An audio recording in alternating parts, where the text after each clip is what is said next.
Did you know that a war once lasted for only 38 minutes? It sounds like a total joke, but it's not. In 1896, Great Britain and the Sultanate of Zanzibar went head-to-head. It was all over in less time than it takes to watch an episode of your favorite show. The British issued an ultimatum. The Sultan said no, and at 9:02 a.m., the Royal Navy started firing. By 9:40 a.m., the war was over. The Sultan's side suffered around 500 casualties. The British? They had a single sailor injured. You think you know history, but the truth is so much weirder than you can imagine. We're about to pull back the curtain on some of the most bizarre events ever recorded, from ancient times to modern-day madness. So forget the boring timelines you memorized in school. We're digging up the stories that are so insane, so unbelievable, you'll swear they're fake. But every single one of them is 100% true. Stick around as we explore the weirdest historical facts that will absolutely blow your mind. The Great Emu War. Let's kick things off in Australia, 1932. The country wasn't fighting another nation. It was at war with emus. Yes, you heard that right. Those giant flightless birds. After World War I, Australian veterans were given land for farming, but they quickly ran into a little problem. An army of 20,000 emus migrating inland and absolutely destroying their wheat crops. In desperation, the farmers asked for military backup. The Australian government actually agreed, sending in soldiers armed with machine guns. What happened next was a complete and utter humiliation. The emus, it turned out, were tactical geniuses. They'd split into small groups, making them nearly impossible targets. Their feathers were like natural armor, and they could run at unbelievable speeds. The soldiers were exhausted, outmaneuvered, and wasted thousands of rounds of ammunition with almost nothing to show for it. After about a week of being thoroughly beaten by birds, the military pulled out. The media had a field day, dubbing it the Great Emu War. The emus had officially won. The dancing plague of 1518. Imagine this. One day, in the middle of a city street, a woman just starts dancing, and she doesn't stop. She dances for days until she collapses from pure exhaustion. This isn't the plot of a weird indie film. It really happened in Strasbourg, France, in the summer of 1518. It all started with one woman, a Frau Trophea, who began dancing like her life depended on it. Within a week, over 30 other people had joined her. Within a month, the number of dancers had ballooned to around 400. These people could not stop. They danced uncontrollably, day and night, in the brutal summer heat. City officials were completely baffled. Thinking the cure was more dancing, they cleared out guild halls, built a stage, and even hired musicians to keep the energy up. This only made everything worse. People started dying from heart attacks, strokes, and exhaustion. Some records from the time claim that at its peak, the plague was killing about 15 people per day. The dancing went on for 2 months before it finally, and mysteriously, just faded away. To this day, no one is entirely sure what caused it. Theories range from poison from contaminated rye bread to a massive case of shared psychosis, likely triggered by the extreme stress of famine and disease that were common back then. Ketchup as medicine. Take a look at your kitchen cabinet. Now, picture your medicine cabinet. Well, back in the 1830s, they might have shared one key item: ketchup. In the early 19th century, ketchup wasn't for your fries. It was sold as medicine. An Ohio doctor named John Cook Bennett became a huge advocate for tomatoes, which many people at the time actually thought were poisonous. He claimed tomatoes could cure everything from indigestion and diarrhea to jaundice. He developed a ketchup recipe, concentrated it into a pill, and sold it as a cure-all. For a little while, it was incredibly popular. Other companies saw the dollar signs and jumped on the bandwagon, selling their own tomato pills.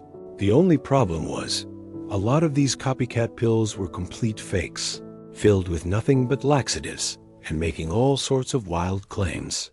By the 1850s, the whole idea of medicinal ketchup fell apart, and it eventually found its true calling as a condiment, thanks in large part to a guy named Henry J. Heinz, who came along in 1876. The government that poisoned its people during Prohibition in the United States, the government's war on alcohol, took a very dark turn. Frustrated that people just wouldn't stop drinking, federal officials decided on a shocking new policy. They ordered the poisoning of industrial alcohols. This stuff was legally made for things like cleaners and fuels, but bootleggers were stealing it by the truckload, redistilling it, and selling it as booze. To stop this, in 1926, the government required manufacturers to add poison, including deadly methyl alcohol, to their products. The hope was that this would scare people away from drinking bootleg liquor. The result was a national tragedy.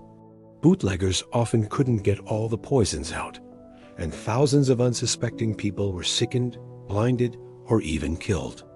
In New York City alone, 700 people died from poisoned alcohol in 1927. By the time Prohibition ended in 1933, it's estimated that this federal program was responsible for at least 10,000 deaths. The city's chief medical examiner at the time, Charles Norris, grimly called it our national experiment in extermination. The London beer flood on October 17, 1814, a truly bizarre disaster struck the heart of London. At the Moe and Company Brewery, a massive wooden vat, standing 22 feet high and holding thousands of gallons of beer, suddenly burst. The explosion was so powerful that it blew out the brewery's back wall and unleashed a 15-foot-high tidal wave of hot, fermenting porter into the streets. The beer tsunami crashed through the crowded, poor neighborhood of St. Giles Rookery, flooding basements and knocking down buildings. In one house, a mother and daughter were having tea when the wave just swept them away. In a nearby cellar, a wake was being held for a 2-year-old boy. The beer flooded in, killing the boy's mother and 4 other mourners. In total, 8 people, all women and children, drowned in beer.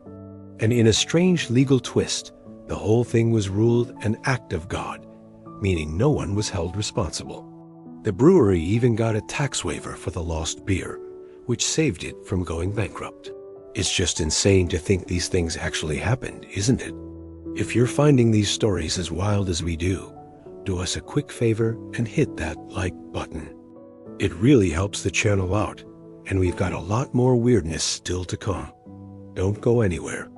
When rabbits defeated Napoleon Bonaparte is remembered as one of the greatest military minds in history, a strategic genius who conquered most of Europe. But in 1807, he was defeated by a very unlikely enemy, a fluffy horde of rabbits. After signing a major peace treaty, Napoleon decided to celebrate with a rabbit hunt and told his chief of staff to set it up.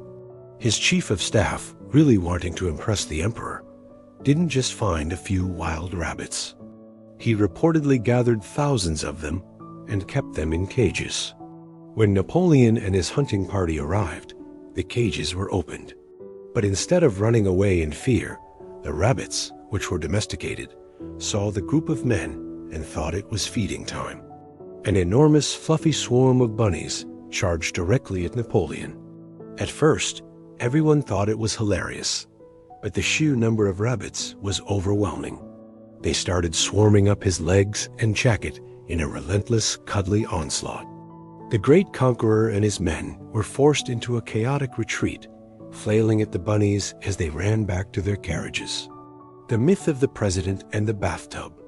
One of the funniest and most lasting stories about an American president is that William Howard Taft, a man who weighed over 300 pounds, once got stuck in the White House bathtub.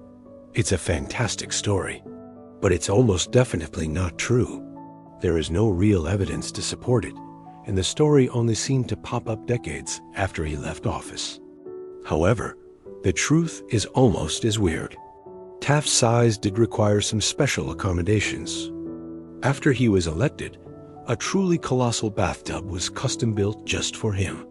It was over 7 feet long, 41 inches wide, and weighed a literal ton.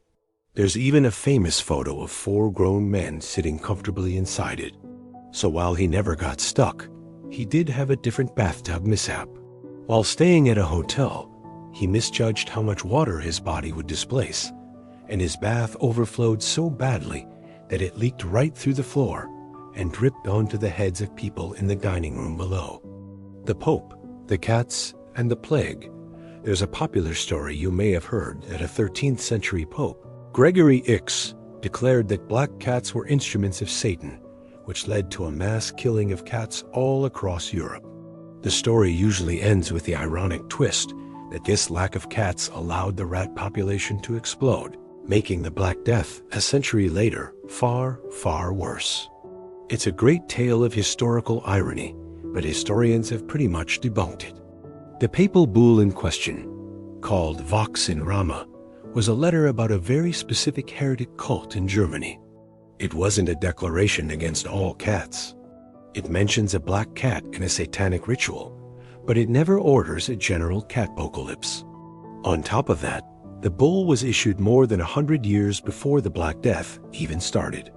While some people in medieval Europe did kill cats for superstitious reasons, there's no evidence of a continent-wide purge that would have had any real impact on the plague. From wars won by birds to plagues of uncontrollable dancing, history is packed with stories that are way more bizarre than any fiction writer could dream up.